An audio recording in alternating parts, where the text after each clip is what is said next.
Hello दोस्तों, इंटेलेक्टो.इन के इस यूट्यूब प्लेटफॉर्म पर आपका स्वागत है। और आज की इस वीडियो में हम लोग बात करेंगे समीक्षा अधिकारी मुख्य परीक्षा में जो आपका पत्र लेखन के अंतर्गत जो अनुस्मारक पूछा जाता है उसके संदर्भ में।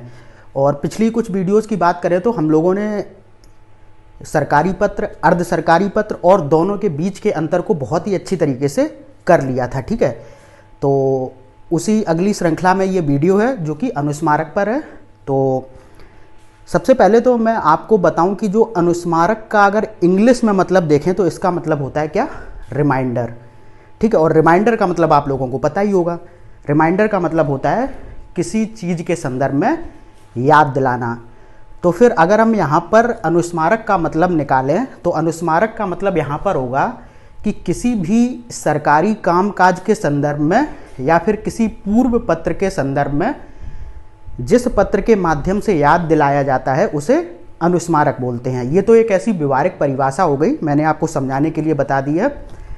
तो अनुस्मारक के अंतर्गत क्या किया जाता है, जैसे कि कोई मामला बहुत दिनों से लटका हुआ है यानी कि लंबित है, ठीक है, या फिर कोई पत्र पूर्व में भेजा गया हो और उस पर कोई कार्रवाई ना की गई हो, तो उस पत्र के संदर्भ में याद दिलाने के लिए अनुस्मारक का प्रयोग किया जाता है। ठीक है, तो मैंने आपको पहले ही बता दिया था कि किसी भी पत्र से एक उसकी परिभाषा को पूछा जाता है, एक उसकी विशेषता को पूछा जाता है, उसके महत्व को पूछा जाता है, एक प्रारूप को पूछा जाता है।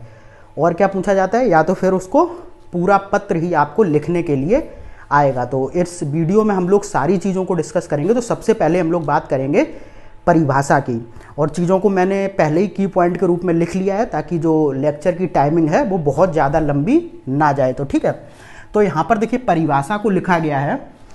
तो यहाँ पर लिखा है कि अनुस्मारक पत्र आलेखन का वह माध्यम है या फिर पत्र आलेखन का वह प्रकार है जिसके माध्यम से किसी सरकारी कार्य व्यवहार के संबंध में किसी सरकारी कार्य व्यवहार से संबंधित किसी लंबित मामले के विषय में कार्रवाई हेतु स्मरण दिलाया जाता है। तो देखिए यहाँ पर आ गया, ये क्या दिलाया जाता है, स्मरण।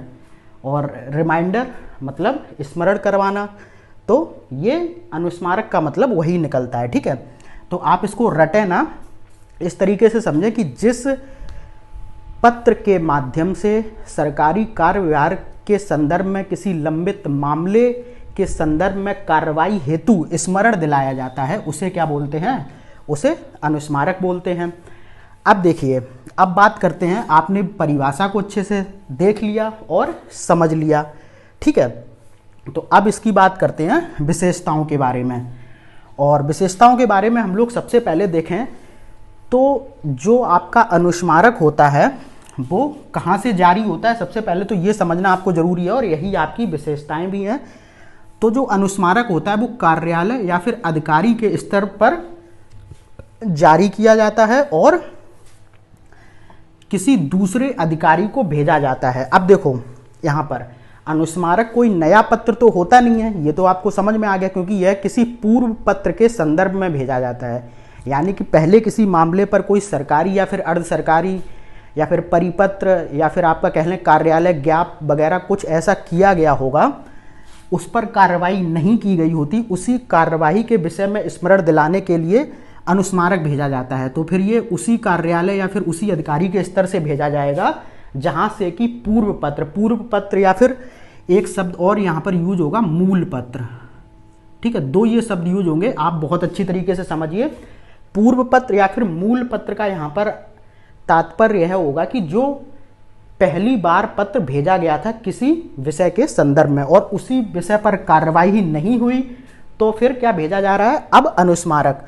तो फिर पूर्व पत्र जहां से भेजा गया था उसी कार्यालय या उसी अधिकारी के स्तर से अनुस्मारक जारी किया जाएगा, और जिस अधिकारी के पास ये मामला लंबित है यानी कि जहां पर पूर्व पत्र जिस अधिकारी को भेजा गया होगा उसी अधिकारी के पास ये जाएगा। तो ये तो हो गई पहली विशेषता। ठीक है, कार्यालय या अधिकारी के द्वारा जारी किया जाएगा जिसने कि पूर्व पत्र को भेजा होगा, और उसी अधिकारी को भेजा जाएगा जिसने कि पूर्व पत्र ग्रहण किया हो गया। तो ये तो हो गया इसके जारी और कहाँ भेजा जाएगा। ठीक है, उसके बाद हम देखें अगर अनुस्मारक की विषय वस्तु को। अब देखिए अनुस्मारक किस लिए भेजा जा रहा है, पूर्व पत्र के बारे में स्मरण दिलाने के लिए। तो यहाँ पर जो इसकी विषय वस्तु होगी वो कोई नई तो होगी नहीं, यहाँ जो अनुस्मारक की विषय वस्तु होगी वो पूर्व पत्र वाली होगी। जो पूर्व पत्र में जिस कार्य के लिए बोला गया होगा, इसमें उसी कार्य के संदर्भ में स्मरण दिलाया जाएगा ताकि उस पर त्वरित कार्रवाई हो सके। ठीक है, तो यहाँ पर पूर्व इसमें देखेंगे आप कि अनुस्मारक में क्या किया जाता है, पूर्व पत्र के बारे में संक्षिप्त विवरण दिया जाता है। अभी प्रारूप में मैं बताऊंगा कि कैसे वो होता है। ठीक है, तो पूर्व पत्र के बारे में यहाँ पर संक्षिप्त विवरण दिया जाएगा और फिर क्या होगा, उस पर कार्यवाही हेतु कोई आदेश या फिर निर्देश जारी किया जाएगा या फिर कार्यवाही के संदर्भ में उसमें याद दिलाया जाएगा। तो ये तो बात हो गई आपकी अनुस्मारक के विषय वस्तु की। फिर देखो यहाँ पर जो तीसरी विशेषता है इसकी यह है कि जो इसकी भाषा शैली होती है वो पूर्व पत्र के भांति ही होती है। तो आपको एक चीज़ मैं बता दूं, वैसे ये चीज़ आगे आएगी तो चलिए इसको छोड़ते हैं। पहले आप ये समझिए कि जो अनुस्मारक होता है उसका कोई एक निश्चित प्रारूप नहीं होता है। ठीक है, इसमें क्या होता है कि जैसे मान के चलिए पूर्व में किसी सरकारी पत्र भेजा गया है, अब उसी के संदर्भ में क्या भेजा जा रहा है, अनुस्मारक भेजा जा रहा है। तो जो आपका अनुस्मारक का प्रारूप होगा वो शासकीय पत्र जैसा होगा।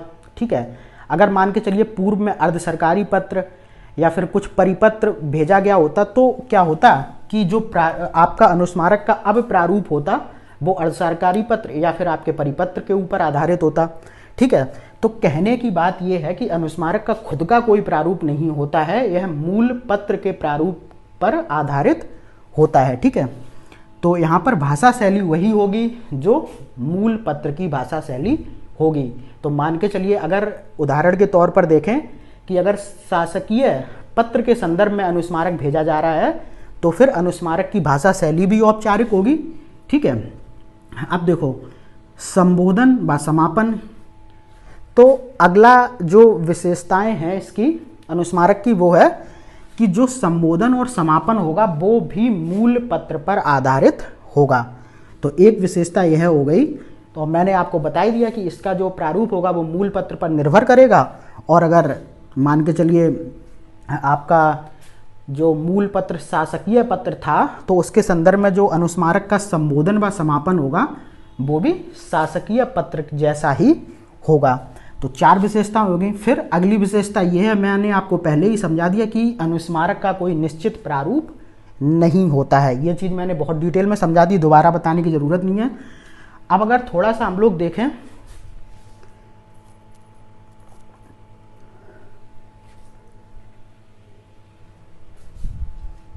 थोड़ा सा लाइटिंग गड़बड़ हो रही है।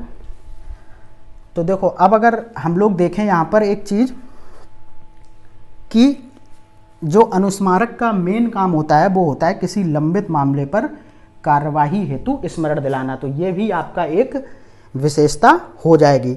तो इस तरीके से आपने देखा कि कहाँ से जारी होता है, ठीक है, और किसको निर्गत किया जाता है, एक विशेषता हो गई।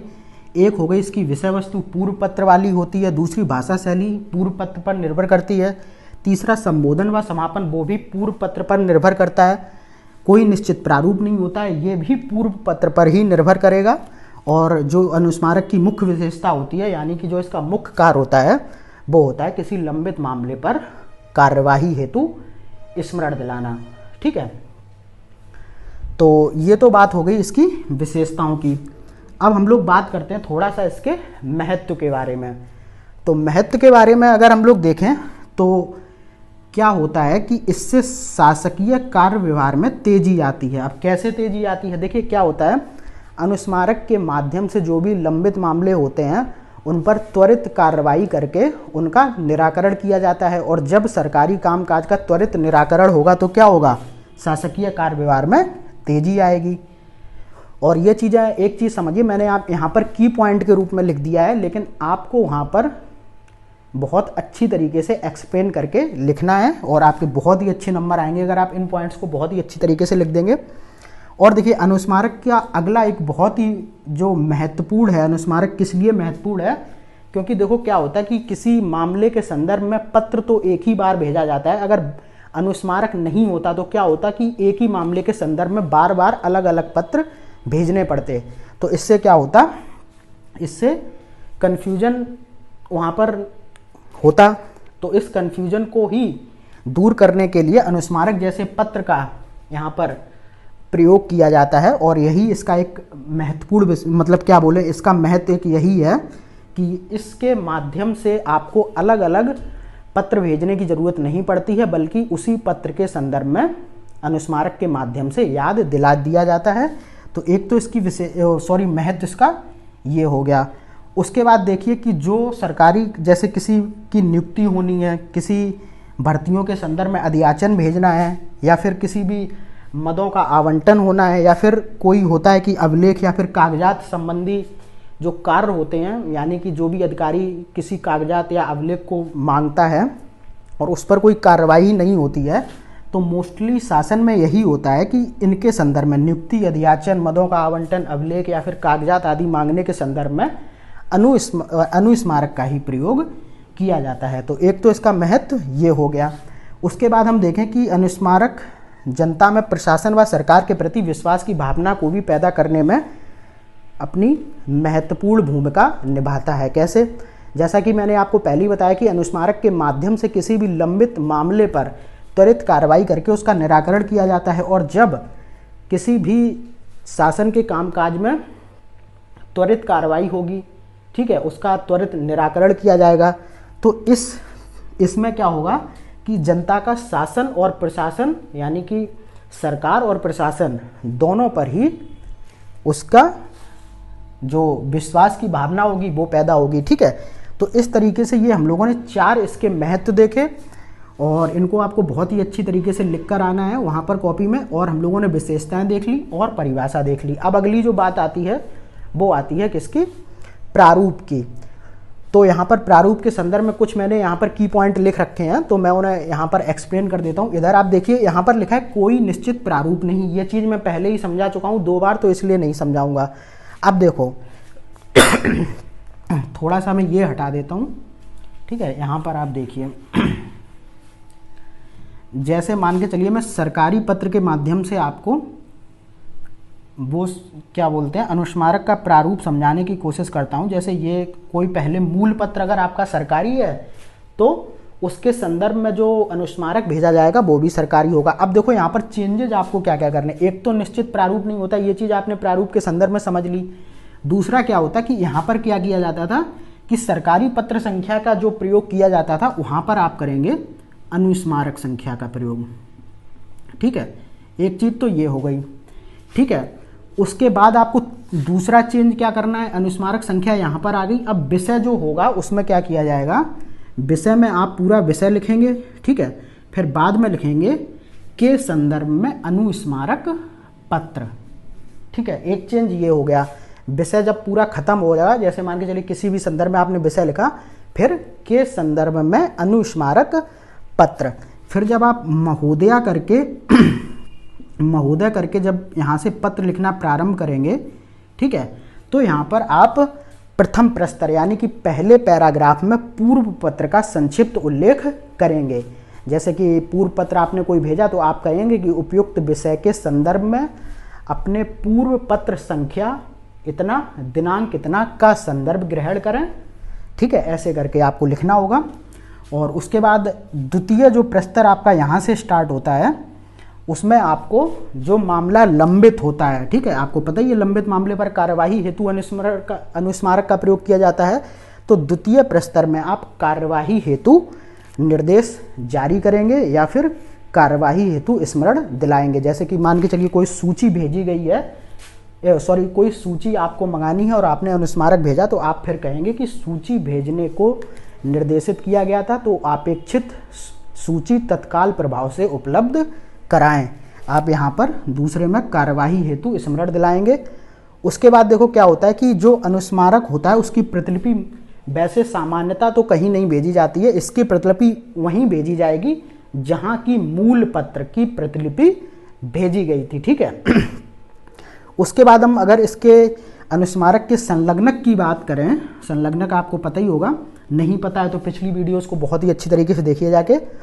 संलग्नक में क्या होता है कि अनुस्मारक के साथ मूल पत्र की छाया प्रति यानी कि फोटो स्टेट भेजी जाती है। तो बस आपको 3 चेंजेज यहाँ पर करने हैं, पूरा पत्र यही होगा।